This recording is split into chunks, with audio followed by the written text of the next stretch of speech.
Let me ask you something. When was the last time your feet actually felt warm? Not just okay. Warm, the way they used to feel. If you're over 60 and you're watching this right now, I already know something about you. Your legs are giving you trouble. And you've probably been told the same thing over and over. Take magnesium, drink more water. It's just your age. You tried the magnesium. Maybe it helped a little. Maybe it didn't help at all. Because here's what nobody tells you.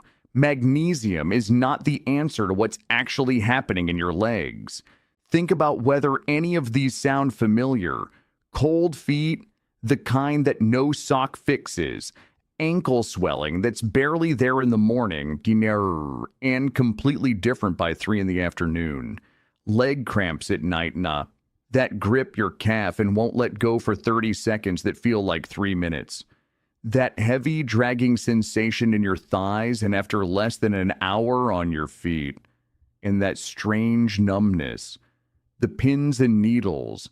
That takes way too long to go away after you've been sitting. You've felt this. You know exactly what I mean.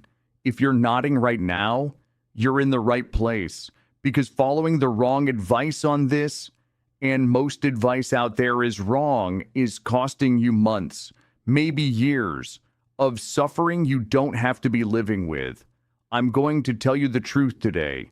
The truth the mainstream conversation has been too slow to deliver. I'm Dr. Thomas Ellison, physician, vascular researcher, and author. I've spent over 2 decades focused on exactly this. The circulatory and muscular decline that starts accelerating after 60. Let's get into it. Before I give you the 3 nutrients, I want to show you something real. Researchers at the University of Exeter ran a controlled clinical trial. Adults between 62 and 74, all of them with documented poor circulation in their legs. The study ran 16 weeks. At the end of those 16 weeks, a 41% improvement in how freely blood was actually moving through the leg vessels, and a 47% drop in daily symptoms, the cramping, the heaviness, the cold, nearly half, gone. And this didn't come from a prescription drug. It came from a combination of nutrients that together cost less than $2 a day. That's what we're talking about today. Now, the number 1 nutrient on this list, I promise you, is not what you'd guess. It's not D3. It's not B12. It's not magnesium. It's something your body actually made on its own when you were young. It powered every single blood vessel in your legs. But somewhere between your 40s and your 70s, your body's ability to produce it collapses by more than 65%. And here's what most people miss. That collapse creates a kind of energy shortage inside your vessel walls that your standard blood test almost never catches. Your doctor has probably never mentioned it by name. Stay with me until we get there, because that one piece of information, it's worth your full attention today. I want to hear from you directly. I read every single comment on this channel, every one. So tell me, how old are you? And what leg symptom is hitting you the hardest right now? Is it the cold feet that won't warm up no matter what? The swelling that creeps in as the day goes on? Or the nighttime cramping that wakes you at 2 a.m. and leaves your calf sore the next morning? Write it in the comments below. Your experience shapes every video I make, and I'm genuinely listening. Nutrient number 3, vitamin K2. Most people connect K2 with bones. You've probably seen it on supplement labels next to calcium. That connection is real, but almost nobody connects K2 to what's happening inside your leg arteries right now. And this is the part most doctors never explain. Here's the picture I want you to hold in your mind. Think of a garden hose, a new one. Soft, flexible, bends easily. Water moves right through it. Now imagine calcium slowly building up on the walls of that hose. year after year. It gets stiff, rigid. The water has to push harder and harder just to get through. That's arterial calcification, and it's happening in the vessels that feed your legs, not just near your heart. This isn't random. This is happening for a reason. K2 activates a protein in your body. Think of it as a calcium traffic officer. Its whole job is to grab calcium that's drifting into your artery walls and redirect it back to your bones, where it belongs. But here's what most people miss. K2 levels drop off after 55, and most Western diets barely contain it. A 2019 analysis found that over 70% of adults over 60 are deficient and have no idea. That's the problem. Researchers at Maastricht University followed 564 adults over 60 with early arterial stiffness in their legs. Over 3 years. Those with the highest K2 intake had 32% less calcification progression in the arteries directly feeding their legs. They also reported 28% fewer complaints of leg heaviness and cold feet, less stiffness, warmer legs, from a nutrient most people have never taken intentionally. That's what's really happening. Now, which form do you take? You want the MK7 form, not MK4. MK7 stays active in your bloodstream for 72 hours. MK4 clears out in a few hours and doesn't get the job done at the same level. Dose: 180 to 200 micrograms daily with your largest meal. K2 is fat soluble. It needs fat to absorb properly. If you're already taking fish oil, take your K2 at the same meal. The fat does the work for you, but here's what most people miss. And this part matters. K2 and D3 are a package deal. D3 brings calcium into the bloodstream. K2 decides where it goes. Without K2, D3 supplementation can actually make soft tissue calcium deposits worse. They work as a team. You need both. One of my patients, Harold, 68, from Columbus, Ohio, had dealt with a cold, almost wooden sensation in his feet for 2 full years. 2 doctors told him his circulation was normal for his age. We started 200 micrograms of MK7 and 5,000 IU of D3 with dinner every night. 9 weeks later, he told me the wooden coldness had mostly lifted. For the first time in over a year, he'd walked around the block without stopping to rest. He said, "I forgot what normal felt like. Now I remember." That's K2. Now let's talk about number 2's, and this is where most people are making a very specific mistake. Magnesium made the list, but stay with me, because this is exactly where most advice goes completely wrong. Everyone tells you to take magnesium. Almost nobody tells you which form. In the form sold at most pharmacies, magnesium oxide is primarily a laxative. It is not the form that gets into your vascular tissue at levels that actually do anything. And this is where the real problem starts. Here's how to think about what magnesium does inside your blood vessels. Imagine a dimmer switch on a wall. Magnesium is the hand on that switch. When your magnesium is where it should be, your vessel walls stay relaxed and slightly open. Blood moves easily. Your legs feel warmer, more alive. But when magnesium runs low, that switch gets stuck, fully tense. Your vessels constrict. The smaller capillaries in your feet and calves, the ones at the end of the line, are always the first to suffer. That's why your feet feel cold. That's why your legs feel heavy. That's why they tire so quickly. And here's what most people miss. After 65, your ability to absorb magnesium from food drops by about 30%. And if you're taking a diuretic, a proton pump inhibitor, or certain blood pressure medications, All of them deplete magnesium even further.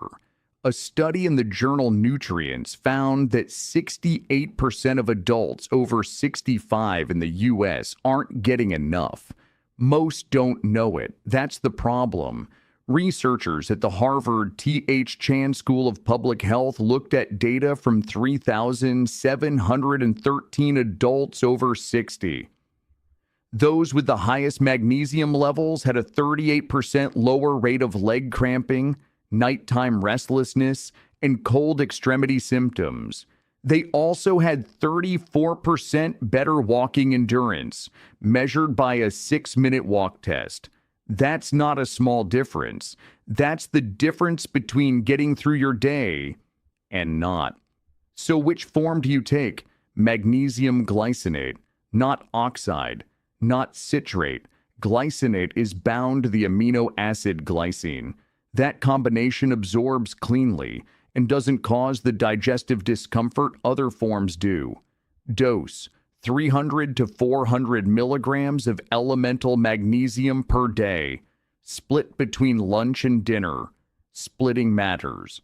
Your gut can only absorb about 200 milligrams efficiently at once. Now, here's the pairing most people never hear about. Pair it with potassium. These two work like two valves on the same pipe. Potassium sends the signal for your vessels to relax. Magnesium is what keeps potassium inside your cells, so it can actually send that signal. Without enough magnesium, potassium leaks out, and the signal never gets through. One banana or half an avocado with your magnesium gives your body both tools at once. One of my patients, Constance, 72, from San Antonio, had dealt with nightly leg cramps for 3 years. She'd tried magnesium before, the oxide version, felt nothing. We switched her to 350 milligrams of magnesium glycinate, split between lunch and dinner stir, with a potassium-rich food at each meal. By week 5, cramping had dropped from almost every night to once or twice a week. By week 10, largely resolved. At her follow-up, she told me, "I finally sleep through the night again. My husband says he hasn't seen me this rested in years." That's where the right form changes everything. Now, number 1, the one I've been building towards since the beginning. Before we get there, pause with me for 1 second. If what you're hearing right now, the actual science, the specific forms, the real mechanisms, if this is giving you more clarity than your last few doctor's appointments combined, please hit the like button right now and subscribe. I'm a physician and vascular researcher, and I believe completely that anyone over 60 deserves access to the same level of evidence-based information that gets discussed in specialty medical offices, not just a generic eat well and exercise. That's what this channel is for. Subscribing is free. It takes 1 second. Now let's finish this.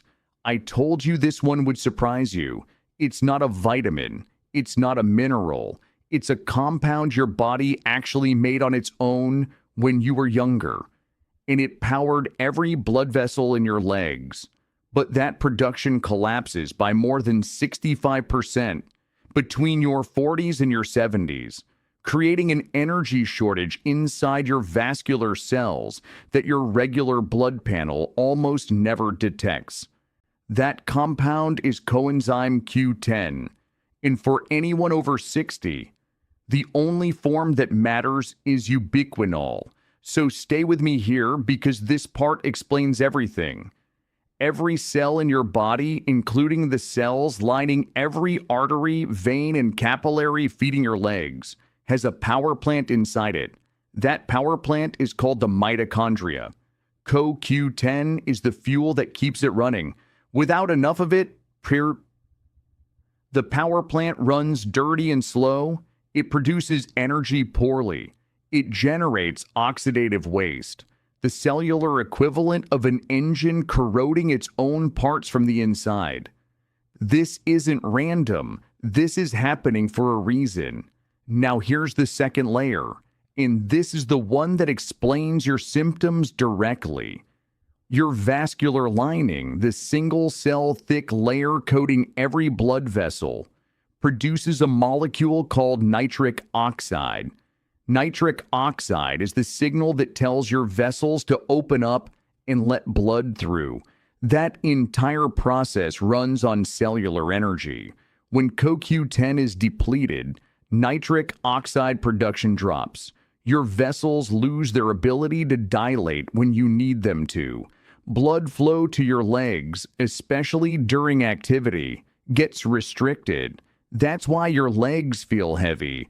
That's why they feel cold. That's why they tire so fast. And here's what most people miss. The decline is steep. CoQ10 production peaks in your mid-20s. By 40, tissue levels have already dropped 30 to 40%. By 70, the decline in vascular tissue specifically reaches 65% or more. And if you're on a statin, I'll come back to this. The decline accelerates even further because statins block the same metabolic pathway your body uses to produce CoQ10. That's what's really happening. Researchers at the Karolinska Institute in Stockholm followed 443 adults between 65 and 80, all with documented lower extremity vascular insufficiency, over 14 weeks of supplementation. Those receiving ubiquinol showed a 43% improvement in how well their blood vessels opened in response to demand. A secondary outcome showed a 39% reduction in self-reported leg fatigue and heaviness during daily activity. 43% in 14 weeks. That's where this changes everything. Now, the form distinction. This is critical. CoQ10 comes in two forms, ubiquinone and ubiquinol. Most supplements on the shelf contain ubiquinone, the cheaper oxidized form. To use it, your body has to convert it into ubiquinol first. In younger adults, that conversion happens easily. But here's what most people miss. In adults over 60, that conversion is significantly slower and less complete. You may be taking a CoQ10 supplement right now and only absorbing a fraction of what the label says. Ubiquinol is the pre-converted active form. Your body uses it immediately, no conversion needed. For anyone over 60, ubiquinol is the only version worth taking. Dose: 200 to 300 milligrams daily. Always with your highest fat meal. CoQ10 is fat soluble and barely absorbs without it. If you're taking 300 milligrams, split it. 150 at lunch, 150 at dinner. And here's the pairing that accelerates everything. Pair it with omega-3s. The omega-3s reduce inflammation in your vessel walls and improve how permeable your cell membranes are, which directly helps CoQ10 get inside the cells and do its work. Think of omega-3s as the oil that keeps the components from grinding, so the fuel can actually burn clean. They work better together, always. If you're on a statin, pay close attention to this part. Statins, atorvastatin, rosuvastatin, simvastatin, block an enzyme called HMG-CoA reductase. That same enzyme is part of the pathway your body uses to make CoQ10. Multiple studies have confirmed that statin use lowers CoQ10 levels in the blood by 30 to 54%. This isn't a theory. This is established, documented, correctable. If you're on a statin and experiencing leg weakness, cramping, or fatigue, CoQ10 depletion is a clinically recognized factor. Bring this to your prescribing physician. Bring the studies. They're linked in the description. You deserve that conversation. One of my patients, Raymond, 74, from Portland, Oregon, had been on a statin for 11 years. He'd slowly lost the ability to climb the stairs in his own home without stopping halfway, burning in his thighs, gripping the railing. 2 doctors told him it was age-related deconditioning. We started 300 milligrams of Ubiquinol daily, 150 at lunch, 150 at dinner, alongside his omega-3 supplement. 8 weeks later, he climbed his full staircase without stopping, for the first time in 4 years. He called my office that afternoon. He said, "I didn't expect it to work that fast. I thought this was just who I was now. It doesn't have to be who you are. I want to leave you with something important. Your legs are not failing because you are old. They are failing because specific, measurable, correctable deficiencies are preventing your body from doing what it is still biologically capable of doing. The cold feet, the ankle swelling, the nighttime cramps, the afternoon heaviness, the weakness on the stairs. These are not sentences. They are symptoms. And symptoms have causes, and causes have solutions. The research is clear. The tools are affordable. In the timeline for real improvement, we're talking weeks, not years. Here is what I want you to do this week. Ask your physician to check your magnesium and CoQ10 levels. Bring the studies in the description to your next appointment. Don't accept it's just your age as an answer. Advocate for yourself is because now you have the science to back you up. Subscribe if you want to keep getting this level of depth. Share this video with someone you love who's been told there's nothing to be done. There is something to be done, and they deserve to know it. One last question for the comments. Which of these 3 nutrients surprised you the most? And has your doctor ever tested any of these levels? Tell me. I want to know. I'm here with you. And your circulation can improve, starting with what you do today.